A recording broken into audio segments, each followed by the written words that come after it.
Assalamu alaikum. Dr. Rashid Mahmood here. First of all, congratulations to all the successful candidates who have been shortlisted for interview. इस video में मैं आपको guide करूंगा कि आप लोगों ने आगे कैसे प्रोसीड करना है और इंटरव्यू की तैयारी कैसे करनी है। पहला स्टेप जोन सा है, हम डिस्कस करेंगे ईमेल के बारे में और आगे आपने डॉक्यूमेंट्स कैसे सबमिट करानी है। अच्छा, जितने भी सक्सेसफुल कैंडिडेट्स हैं उनको within a week email receive हो जाती है। सही है।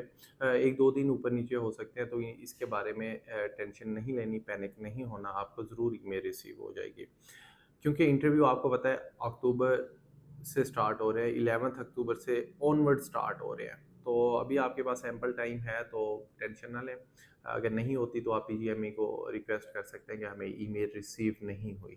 सही है। वो अपना वो एप्लीकेशन नंबर और जो आपका गज़ट में है जिस स्पेशलिटी में, उनकी स्क्रीनशॉट लेके कर दें कि हमें ईमेल रिसीव नहीं हुई, काइंडली हमें गाइड करें। अच्छा, जिन्हें ईमेल रिसीव हो गई है उसमें आप देखेंगे कि उन्होंने एक गूगल स्प्रेडशीट का लिंक शेयर किया हुआ है, गूगल शीट का लिंक शेयर किया हुआ है, और दूसरा साथ आपको इंस्ट्रक्शंस दी हुई हैं कि आपने हार्ड कॉपीज़ इन डॉक्यूमेंट्स की आपने सबमिट करानी है। जो ड्यू डेट है उन्होंने वो भी लिखी हुई है। सही है। इस पे आपने पैनिक नहीं होना। क्या डेट वेरी हो सकती है, जिससे लेट ईमेल रिसीव होगी तो उसकी सबमिशन की डेट भी लेट होगी। तो आपने जनरलाइज नहीं कर लेनी कि अगर किसी को दूसरे दिन रिसीव हुई थी और उसकी फॉर एग्जांपल 18 सितंबर थी, तो आपको तो 17 को रिसीव हुई है, तो आपकी भी वही होगी। नहीं, आपकी उस हिसाब से होगी वो जिस दिन आपको ईमेल रिसीव हुई है। अच्छा, इसमें आप क्या करेंगे, सबसे पहले आप गूगल स्प्रेडशीट पे या जो गूगल शीट है उसके ऊपर आप क्लिक करेंगे, लिंक के ऊपर वो ओपन हो जाएगी। उसमें आप अपनी इन्फॉर्मेशन देंगे जितनी भी होगी, और इसमें दो इंपॉर्टेंट चीज़ें हैं कि आपका एफसीपीएस पार्ट 1 क्लियर है या नहीं है। अगर देखिए आपके पास कंग्रेचुलेशन लेटर है यानी रिजल्ट आया, तो आप यस करते हैं। अच्छा, कुछ लोग यहाँ पे ना क्या करते हैं, वो गलत यानी कर देते हैं, वो ये कि उनका पास होता नहीं है, वो कहते हैं पास है, वो कहते हैं नहीं करेंगे तो ये हमें बुलाएंगे नहीं। नहीं, ऐसी कोई बात नहीं है। तो ये सारी चीज़ें आप उसमें देख लेंगे। और दूसरी जो इम्पोर्टेंट बात है यहाँ पे आईएमएम की है कि आपका आईएमएम क्लियर है या नहीं है। अच्छा, काफ़ी लोग कंफ्यूज होते हैं, वो कहते हैं हमने रेजिडेंसी के लिए अप्लाई किया है और हमारी ऑलरेडी कहीं पे चल रही है, तो इसका क्या करें। यानी ऑलरेडी किसी और इंस्टीट्यूट में रेजिडेंसी कर रहे हैं, तो उसके लिए हमें क्या करना चाहिए, उन्हें बताना चाहिए पार्ट 1 क्लियर है नहीं है, आईएमएम किसी ने दिया हुआ है तो वो कहते हैं कि हमें बताना चाहिए। नहीं, देखिए आपने झूठ नहीं बोलना। सही है। आप अगर रेजिडेंसी कर रहे हैं, सिंपल उन्हें बता दें हाँ जी एफसीपीएस क्लियर है, आईएमएम क्लियर है या नहीं है।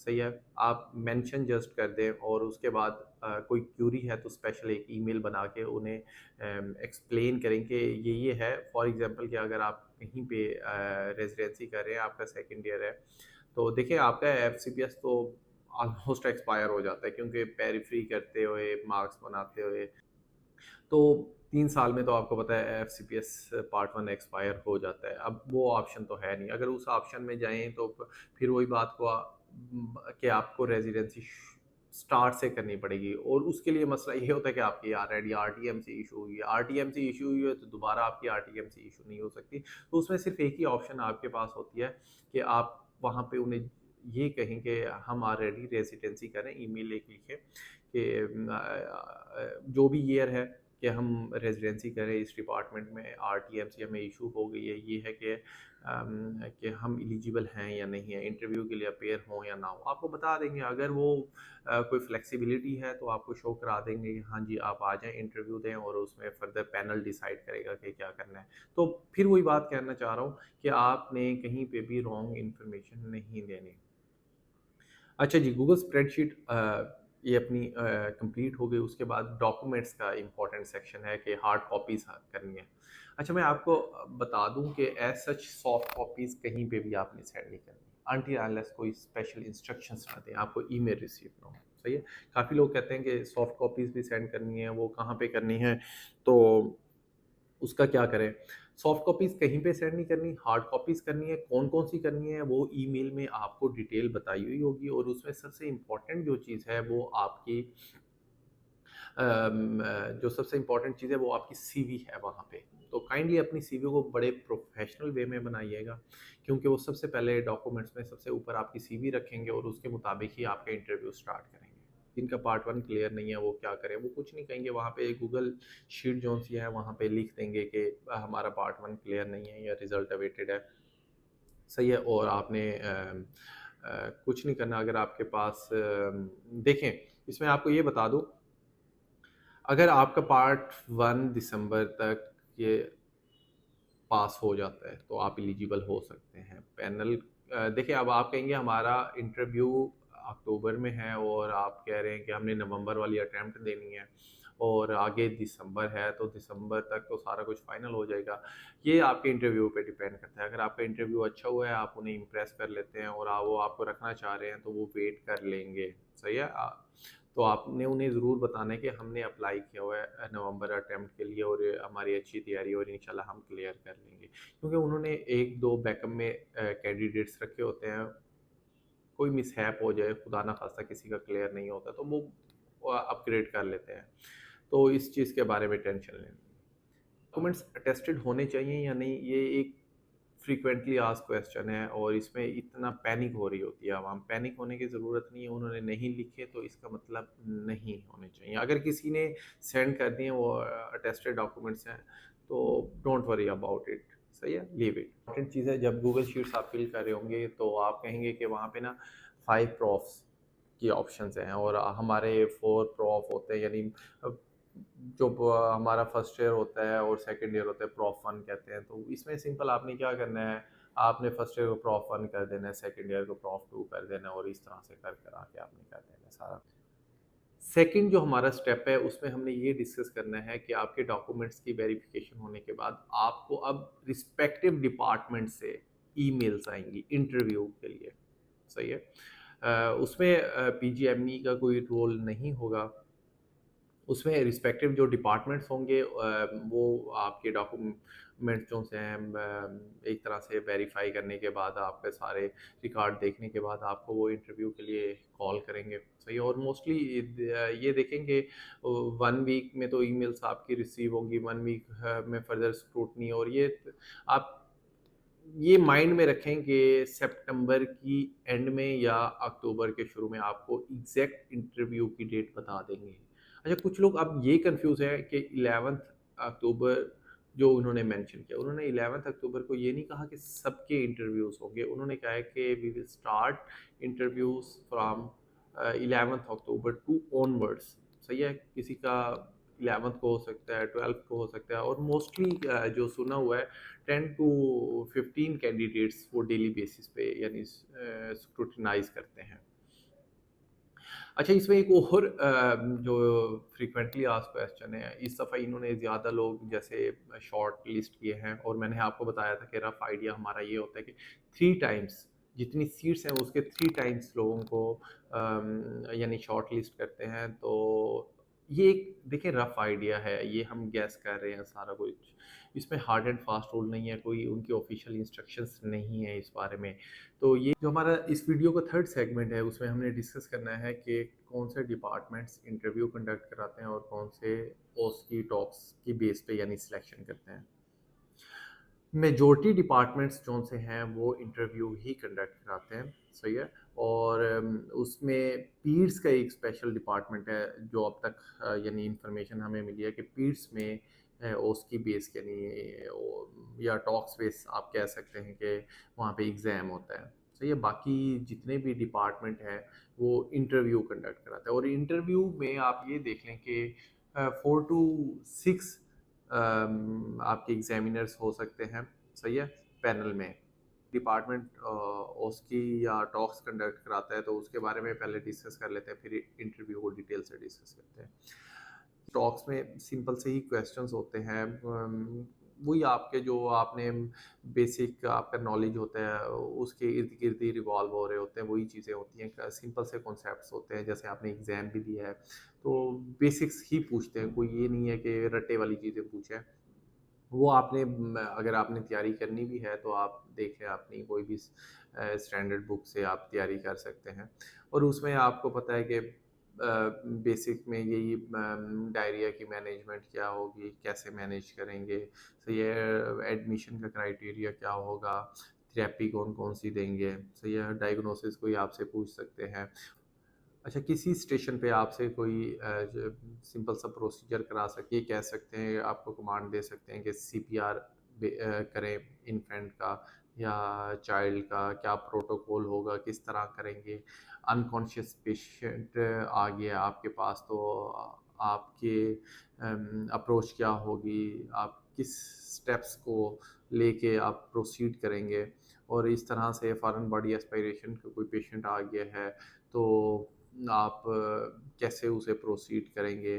सही है, तो सिंपल सिंपल से ही होते हैं। सही है, क्वेश्चन ओएसपी में कोई इतने मुश्किल नहीं होते। इजीली आप जब अपने बेसिक नॉलेज को एक दफ़ा रिवाइज करेंगे तो इंशाल्लाह आपकी ये क्लियर हो जाएगी। इंटरव्यू के बारे में अगर हम डिस्कस करें, तो जितनी इन्फॉर्मेशन अभी तक हमें मिली है वो ये है कि 4 to 6 यानी एग्जामिनर्स होते हैं, और मोस्टली 3 टाइप्स के क्वेश्चंस वो आपसे पूछते हैं। सही है, उनमें फर्स्ट जो पैनल होता है एक, सही है, वो आपसे जनरल क्वेश्चन पूछता है। सही है, और सेकंड जो पैनल होता है वो आपसे साइकोलॉजिकल क्वेश्चन पूछता है या एथिकल क्वेश्चन पूछता है। और जो थर्ड पैनल होता है वो आपसे ना आपकी स्पेशलिटी से रिलेटेड यानी एजुकेशनल क्वेश्चन पूछते हैं वो आपसे। अच्छा, जो जनरल क्वेश्चंस होते हैं, जो अभी तक हमें पता चला है, जो डिस्कशन होती रही हैं, वो यही सुनने में आया है कि वो मोस्टली जनरल क्वेश्चंस में ये पूछते हैं, first of all introduce yourself. सही है, why AKUH, why did you choose this field, me about your family, what is your current job status, is there any good or bad experience in your current job,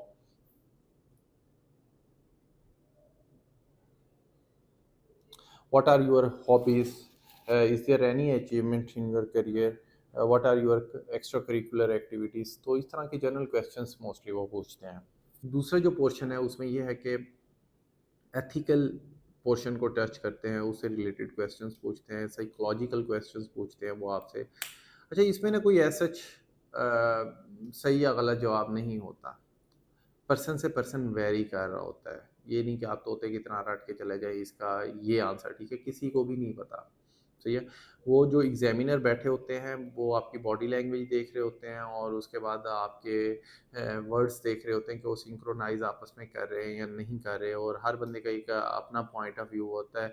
तो just आपने वहाँ पे positivity show करनी है, कुछ ethics के बारे में पढ़ लीजिएगा, प्रोटोकॉल्स क्या है, तो आपको बेसिक थोड़ा सा आइडिया हो तो वो काफ़ी हेल्प करेंगे इन क्वेश्चंस को। अब कुछ क्वेश्चंस हैं हमारे पास, तो वो मैं आपके साथ डिस्कस कर लेता हूँ। जैसे वो पूछते हैं कि अगर आप रेजिडेंट हैं और आपकी कॉल्स हमने एक्स्ट्रा लगा दी हैं, तो ये आपके रजिस्ट्रार ने आपकी एक्स्ट्रा कॉल्स लगा दी हैं, बाकी आपके कोलीग्स हैं उनकी 5 कॉल्स हैं पर मंथ, और आपकी फॉर एग्जांपल 8 लग गई हैं, तो आपका क्या रिस्पॉन्स होगा। एक फंसी पेशेंट आ गया है इमरजेंसी में, सही है, उसने फंस क्रिएट कर दिया है, तो आप कैसे उसे डील करेंगे, आपका क्या रिस्पॉन्स होगा, फर्स्ट रिस्पॉन्स आपका क्या होगा, और इस मामले को आपने सॉर्ट आउट कैसे करना है। आपका नर्स के साथ आर्गुमेंट हो गया है और वो पेशेंट एक सिक है, तो आपकी प्रायोरिटीज़ क्या होंगी, आपने इसे कैसे सेटल करना है। अपने सर्जन के साथ, अपने कंसल्टेंट के साथ वाशअप थे, और आपने एक लेप्रोटमी की, और उसके बाद फॉलो अप केस आया। सही है, पेशेंट बिल्कुल ठीक था, डिस्चार्ज कर दिया, फॉलो अप केस लेप्रोटमी का जब आपके पास वही आया जिसमें आप वाशअप थे, पता चला कि आप अंदर एब्डोमिनल स्पंज जो सा है भूल गए थे। तो ये अल्ट्रासाउंड के ऊपर आ गया, तो आप पेशेंट को कैसे कन्विंस करेंगे कि ये क्या है, आप उसकी काउंसलिंग कैसे करेंगे, और नेक्स्ट आपका जो नेक्स्ट आपकी मैनेजमेंट होगी वो क्या होगी।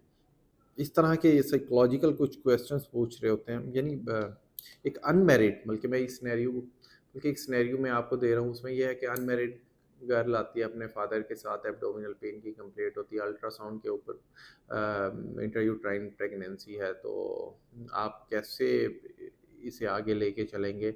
आप उन्हें बताएँगे या नहीं बताएँगे, उसके वालिद को बताएँगे या नहीं बताएँगे? और आपका आगे क्या रिस्पॉन्स होगा? आप इसे कैसे मैनेज करेंगे?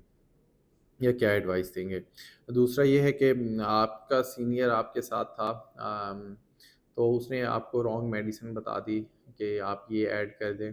तो ये बताएँ कि और आपको म कन्फर्म है कि ये रॉन्ग मेडिसिन बता रहे हैं, तो उसके ऊपर आपका क्या रिस्पॉन्स होगा? आप ऐड कर देंगे या आप कोई और स्टेप करेंगे?